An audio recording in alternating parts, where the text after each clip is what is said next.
Clint Eastwood, about to speak.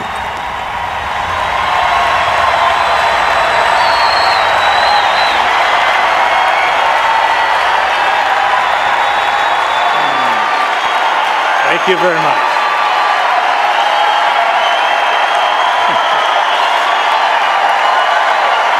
Thank you.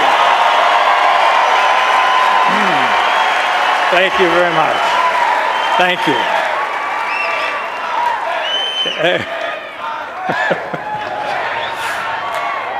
Save a little for Mitt. Now, I know what you're thinking. You're thinking, what's a movie tradesman doing out here? You know, they're all left-wingers out there, left of Lenin. At least that's what people think, but that's not really the case. There's a lot of conservative people, a lot of moderate people, Republicans, Democrats in Hollywood. It's just that conservative people, by the nature of the word itself, play a little more close to the vest, and they don't go around hot dogging it. So.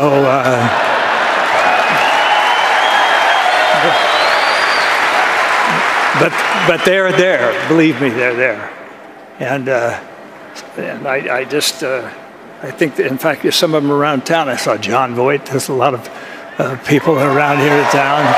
John's here, Academy Award winner, terrific guy, and these people are all like-minded, like all of us. So I've got Mr. Obama sitting here. And he's, I just was going to ask him a couple questions. But, you know, I remember 3.5 years ago when Mr. Obama won the election. And though I wasn't a big supporter, I was watching that night when he was having that thing. And they were talking about hope and change. And they were talking about, yes, we can. And it was dark and it was outdoors and it was nice. And people were lighting candles and they were saying, you know, and I just thought, this is great. I mean, everybody's crying. Oprah was crying. And I was even crying. And then finally, I haven't cried that hard since I found out that there's 23 million unemployed people in this country.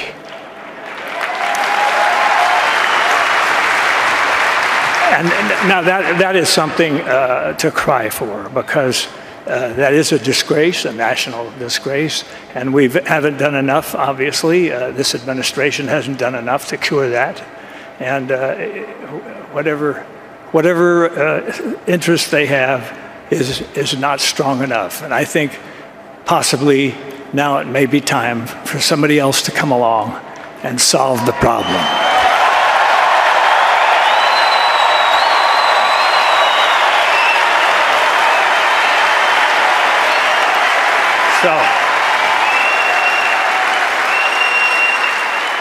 So, Mr. President, how do you handle promises that you made when you were running for election, and how do you handle it? I mean, what do you say to people? Do you just you know? I know people were wondering. You don't have it, okay? Well, I know even some of the people in your own party were very disappointed when you didn't close Gitmo. And I thought, well, I think closing Gitmo, why close that? We've spent so much money on it. But I thought maybe it's an excuse. What do you mean, shut up? Okay. I thought it was just because somebody had a stupid idea of trying terrorists in downtown New York City. Maybe that was it.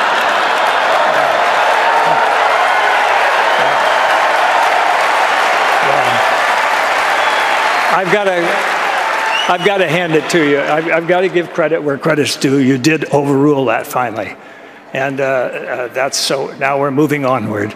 And I know I know you were against the war in Iraq, and that's okay. But you thought the war in Afghanistan was okay. You know, I mean, you thought that was something that was worth doing. We didn't check with the Russians to see how they did there for the 10 years, but we did it, and it was it's something to be thought about, and I think that that when we get to I think you mentioned something about having a target date for bringing everybody home, and you give that target date, and I think Mr. Romney asked the only sensible question, and he says, "Why are you giving the date out now? Why don't you just bring them home tomorrow morning?" And I thought, yeah, I'm not going to shut up. It's my turn. So anyway, we're going to have to have a little chat about that. And then I just wondered all these promises, and then I wondered about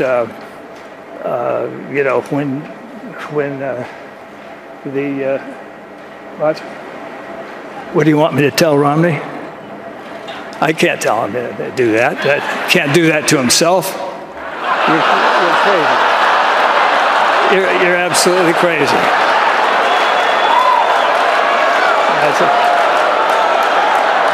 You're getting as bad as Biden.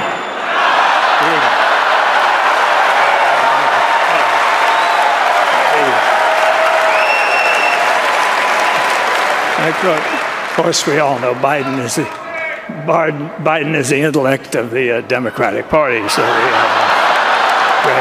just a kind of a grin with a body behind it, It's just kind of a thing.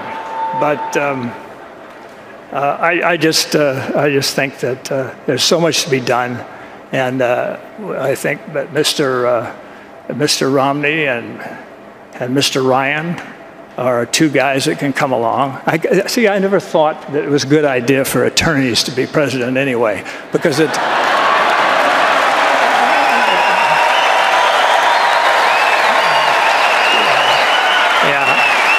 I think attorneys are so busy. They're always taught to argue everything and always weigh everything and weigh both sides, and they're always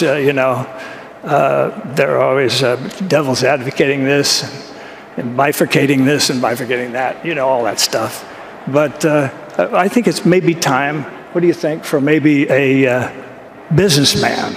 How about that?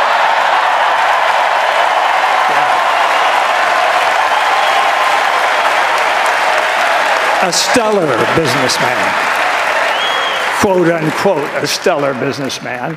And I think it's that time. And I think if you just kind of stepped aside and Mr. Romney can kind of take over, you could still use the plane.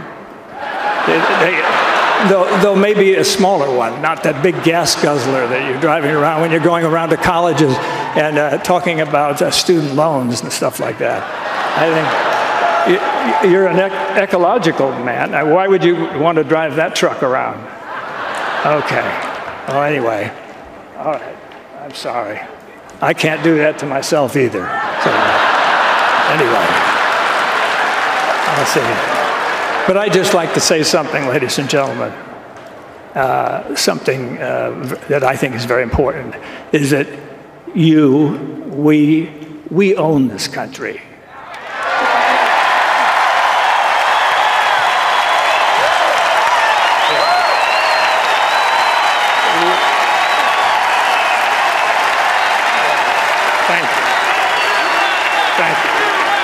Yes, we own it. And it's not you owning it and not politicians owning it. Politicians are employees of ours. And so they're just going to come around and beg for votes every few years, and it's the same old deal. But I just think that it's important that you realize that and that you're the best in the world.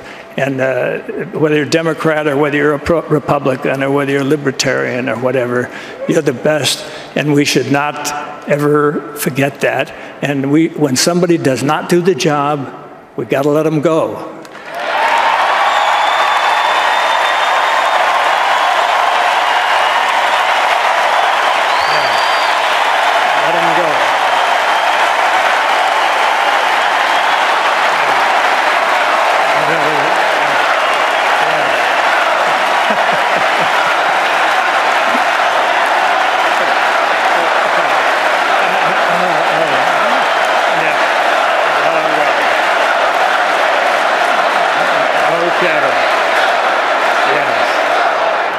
Okay, just remember that.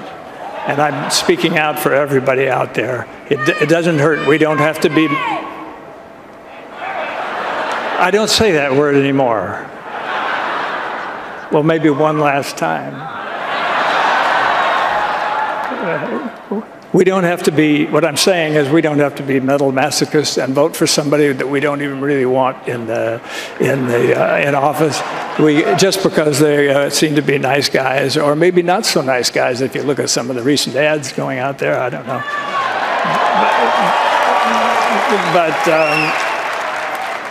Okay, you want to make my day, huh? All right.